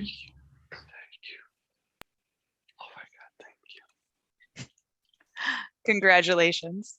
In the same typology, another great example is, and I apologize if I pronounce this wrong, COOO, located in Vienna, Virginia by Arshia Architects. This project combines amazing feeling of purity and sleekness, but at the same time it feels warm. When you go to the dentist, you don't need to be challenged too much. You want to relax before they start doing things to you. It feels serene. It feels calming. You feel like this really creates an environment of relaxation, almost like you're going to the spa. It's really surprising for this type of clinic, but very well detailed. The interior environment really elevates the experience of visiting this space. Now let's hear from the design team. Hi, I'm Arshia Mahmudi, principal of Arshia Architects. I wanted to thank the AIA-LA, Carlo, and the incredible team that are behind organizing this event and these awards. This project was really a collaboration between, close collaboration between the client and the great team that we have here in the office. Without the client's vision, obviously, we wouldn't have been able to achieve this incredible feat. It is a very small project, and we are a very small office, but I think to transform this existing sort of facility into something that has design value needed some sort of visionary approach. When we first encountered the space, this is on the top story of a sort of a modern building that has a garage loop that goes all the way to the 6th floor. And we saw a very sort of a cluttered and dark space up there, even though it had, full glass, floor to ceiling glass all the way surrounding it. So the first thing we said is that let's continue the circulation inside the space and make this flow really sort of enliven the space. And one thing that was a bit of a challenge, making the client's team understand, is to give up some sort of square footage and space and create sort of a cityscape approach to an interior design project, where we can bring light and approach this corridor as a sort of like city blocks and buildings, which sort of in between you are approached with sort of slivers of light. And this really transformed this project to the testament of good design. Not that we're saying we're doing anything special, but this client has several clinics around the country, and this became immediately the most successful project for among all their clinics as far as from a financial standpoint. So that really tells something that, once you give something up financially, and not think about just equal, where money goes, this really comes back to you in a different way, and really design has value in that sense. Yes, just wanted to thank you to everybody, the team at AIA and the owner and everybody to make this project happen. Thank you. Great, thank you and congratulations. And next up, surely one of our most popular typologies in the build category for Los Angeles is the single family residential.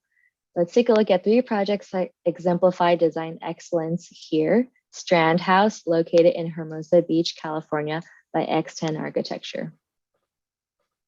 It's refreshing to see the scale of house, a very typical Southern California topology, embracing rigorously the simplicity of this diagram in many ways. It has a strong relationship between the 3 levels and the horizon line. It's very successfully executed, with a lot of restraint balanced with the creation of very warm, inviting spaces in the interior. And now, let's hear from the design team. Hi, I'm Scott Utterstrom with Principal at X10 Architecture, and I have with me Monica, President of X10, and Daniel Feig, Associate at X10 Architecture. And AIALA for recognizing the project. And I think it was the only empty lot left on Hermosa that had been passed down through 4 generations of women in the family. And the client had grown up, spending her summers on Hermosa and really wanted to kind of make her own mark and continue that tradition for her family and her 2 daughters.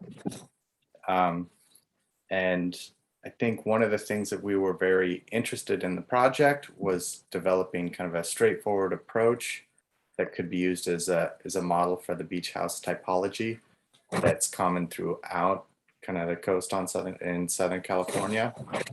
And the other thing that we were very interested in was kind of creating a very specific connection between each floor level to the specific context of the beach, kind of the ocean and the sky, and just, I guess, creating a very calm and kind of clear vision of that.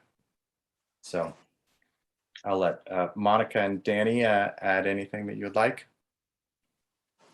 Yes, hi. Hi, everybody. Thank you to the AIA, thank you to the jury, and thank you for a great party last week. It was a lot of fun. With that, I pass the microphone to Daniel Feig, project architect on Strand House.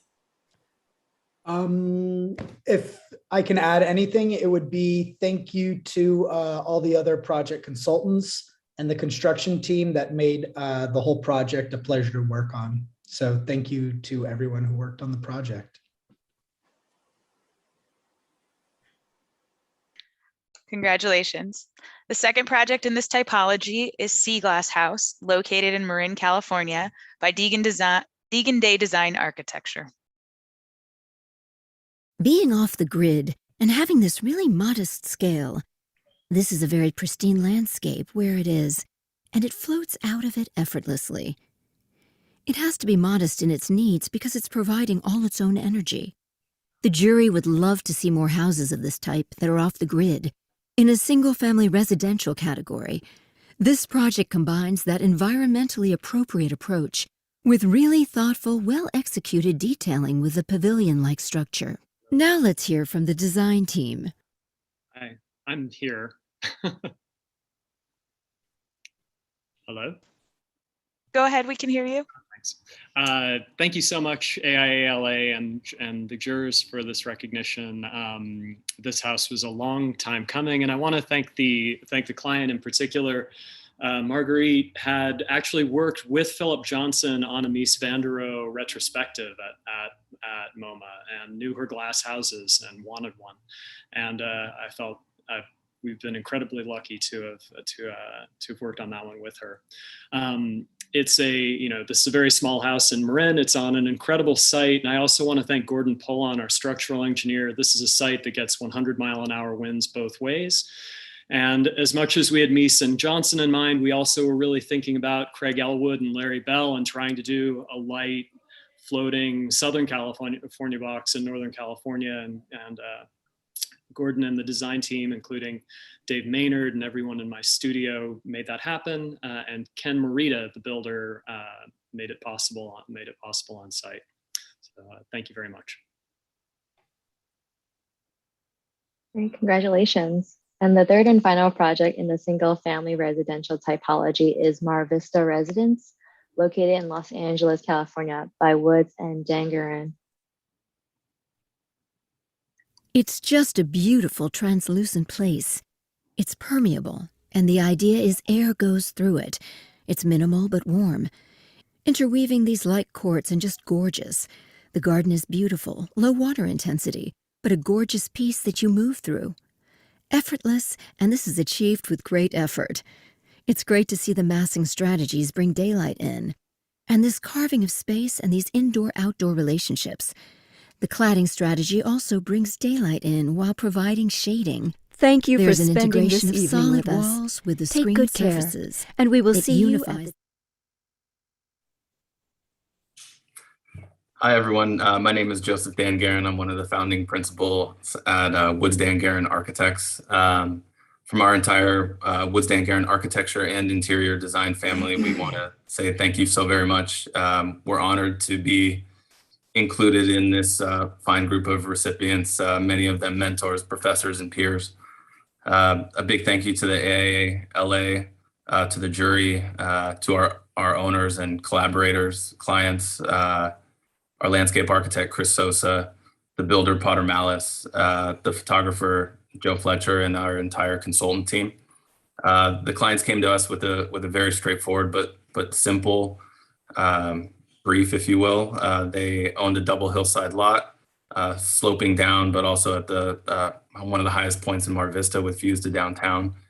They were inspired by a lot of the Mexican palapas that they like to vacation in. So they wanted something that was very open to natural light, to breezes. They actually allowed us to kind of link all these multi-structures, if you will, together with a beautiful atrium ginkgo tree. They also allowed us to experiment with the cedar louver system that you see. So it goes from solid masses to completely transparent and has this beautiful effect in the evening and when the interior lights do come on. So we were very fortunate to be able to be a part of this huge collaboration as a team, and we're honored to receive this award. Thank you so much.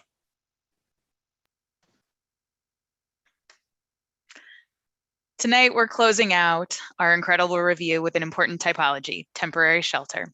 And we'll hear about 2 projects selected by our jury. The first is the Chandler Tiny Homes Village for the Homeless, located in North Hollywood, California, by Lair Architects, LA.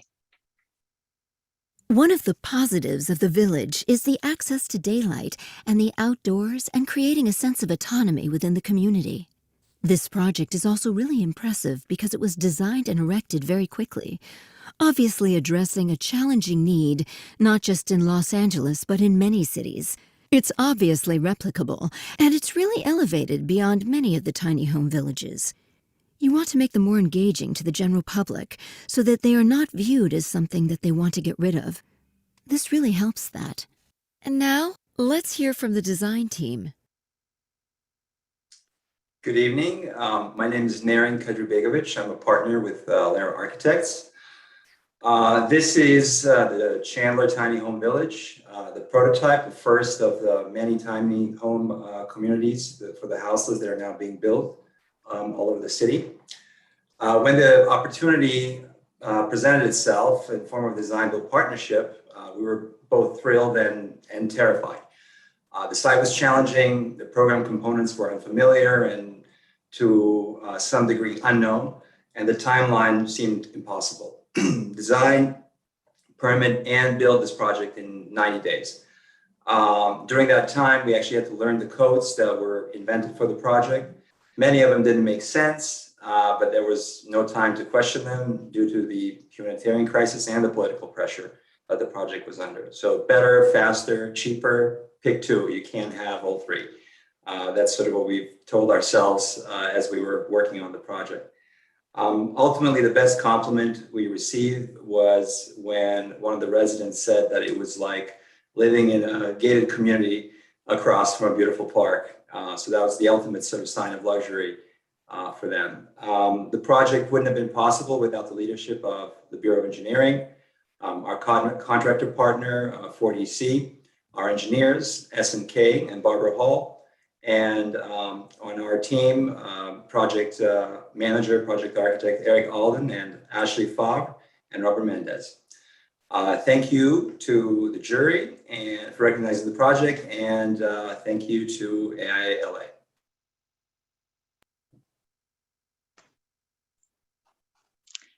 Again, congratulations.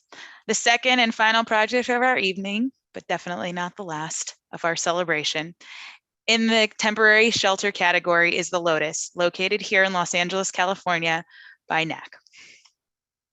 The jury appreciates this approach, taking the manufacturing building all under one roof, with one kind of infrastructural system accommodating a significant number of housing units, plus the kind of medical services component.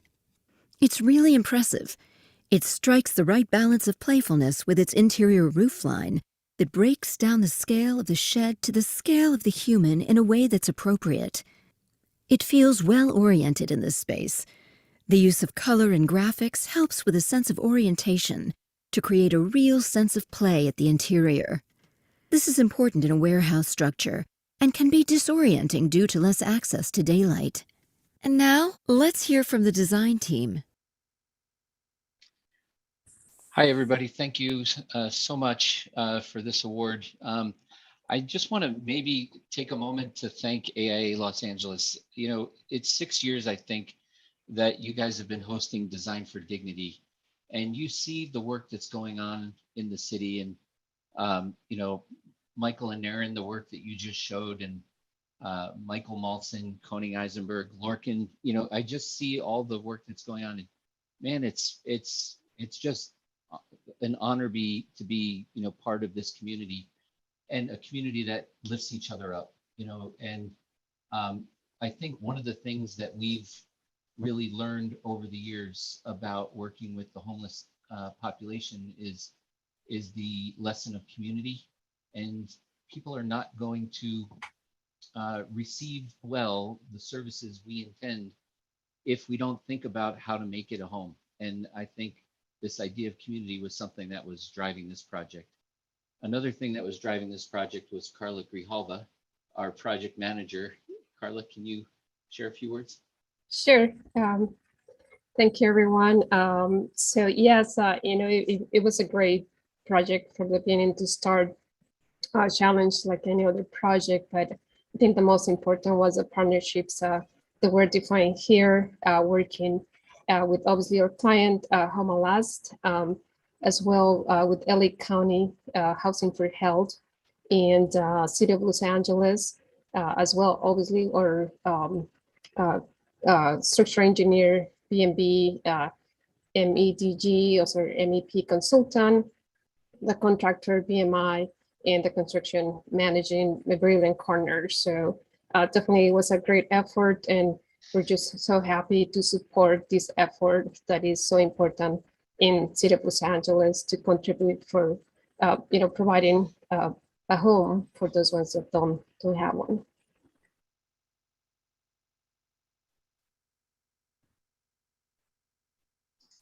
Thank you, and congratulations to everybody. So let's give a big round of applause to all of the projects. Great, thank you so much. And now let's begin the Q&A. So for those who didn't type it in the chat, feel free to unmute yourself and kind of talk through it. I'm going to challenge the designers who are still all on this call that your answer can be no longer than 2 minutes. And we can take about 7 to 8 questions. So again, thank you to our host tonight. Thank you to the AIA, and thank you for all of you designers for sticking around and attendees.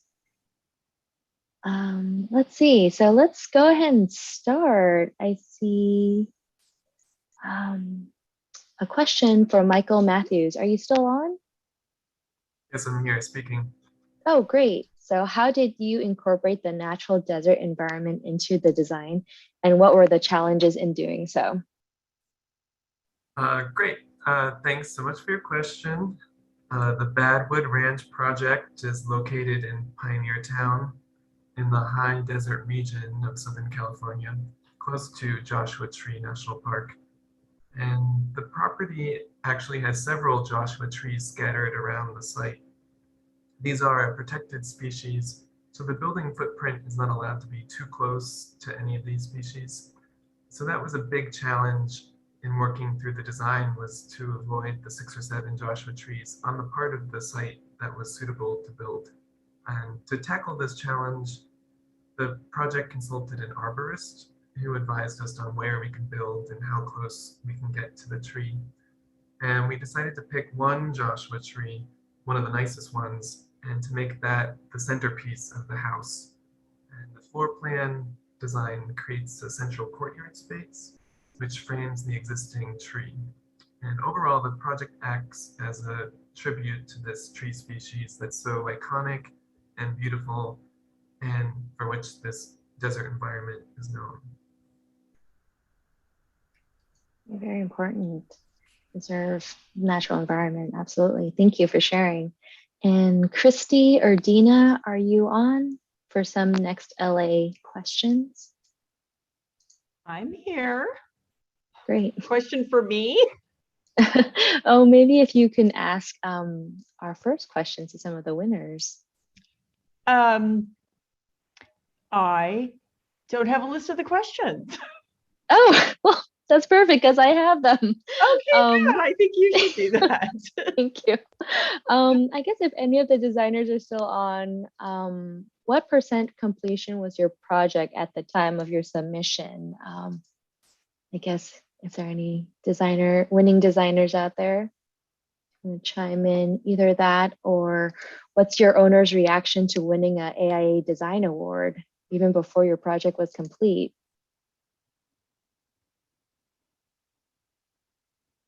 Designers? Well, I know you're out there. Oh, great, thanks. I'll say, I mean, our client in San Bernardino for the Cajon High School, you know, when the competition started, he turned around, pointed to a rendering from 1972, and he said, this was the last new idea we had. And so he's just been thrilled that his idea for having a design competition yielded exciting results, and he came to the SoFi Stadium and was beyond thrilled to see Cajon High School on the projected on the column of SoFi. So thank you.